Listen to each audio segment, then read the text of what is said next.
If I had to suggest one opening to play as white for beginners, I would suggest 100% the 4-Knight Scotch.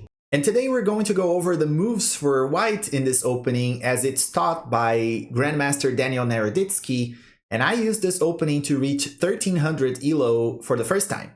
And believe it or not, I still use this opening nowadays. So here we have a very simple setup that we're going to follow as white. We're going to play e4, and when the opponent responds by playing e5, we're going to play knight f3, knight c6, and we play knight to c3 here. We're not going for the Scotch opening, the Scotch game where we play this move. We're going to play the knight first to prepare this advance. So in case the opponent takes, we just recapture with the knight. So after knight f6, which is the most common move, we are going to push d4. But what happens if the opponent goes for a different move, if they go for the bishop here first? Well, this allows us for the center fork trick. So we can go ahead and grab this pawn here. More often than not, the opponent is going to take, allowing us to fork the knight and bishop here. The best move actually here is to drop the bishop back, allowing us to capture here and then recapturing later with the bishop so they can keep the bishop pair. But most common move here is actually taking with the bishop after they realize they are going to lose a piece. Then recapture with the queen, so we have now a very active queen and they lost the pair of bishops. We have the pair of bishops. And after a move, let's say d6 here, because the knight is under attack, we can go ahead and play f4, attacking the knight once again. This is a very good position for white. But going back for this position, to this position here, most common move here is knight f6. We're going to push d4. Of course, we have this move, bishop b4 here, which is possible, but it's not the most common move. The most common move here is just taking the pawn on the d file. And in this case, we're just going to grab this pawn, allowing this capture here. And then we play queen to f3. We're hitting 2 points here. We're hitting this pawn over here, and we are hitting the knight. So black has to do something about that. More often than not, they're going to drop the knight back, allowing us to develop and gain some initiative here. Here we're protecting d4 with this move. And after that, black's probably going to castle. We're going to play bishop to d3, and we have a great game here. So this is what to do in that case. But the most common move here is taking the pawn, which in case we're just going to take back with the knight.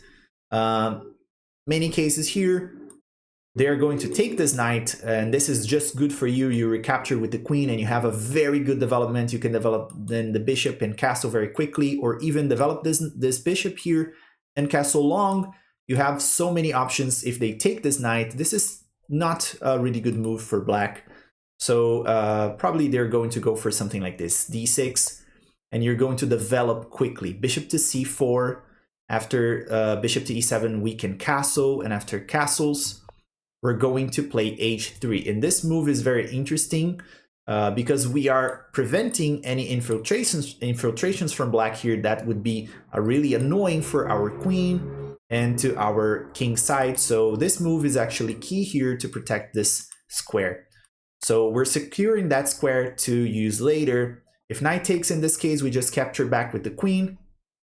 If they move c5 to attack the queen, we just drop it back. Queen to d3 is really good here. After they try to develop the bishop, bishop to d7, we can develop our bishop, bishop to f4, bishop to c6. We can play rook a to d1 and centralize the rooks here. And after knight to e8, we can centralize the other rook. We have very simple plan and simple game plan here, very easy moves. We can advance the central pawn, trying to open up the position. Knight to d5 here is a great move too. We can bring the queen to the king side to attack. Rook lift. All these plans are very feasible and very good. So from here on, we have just a very simple game. All white pieces are playing. We have various possible plans here. So it's very interesting to play this as white, and I have achieved great positions in this opening when I was a beginner, and I still use this opening. Sometimes it's my comfort pick when I'm a little unsure or insecure. I always go for this because I know it's an easy game and I know a lot about the opening, so I'm not going to feel lost in the position. So if you like this video and you are going to use this opening in your games, please remember to leave a like down below in the video. Click the like button, please, and subscribe to the channel for more. And as always, I see you guys in the next video.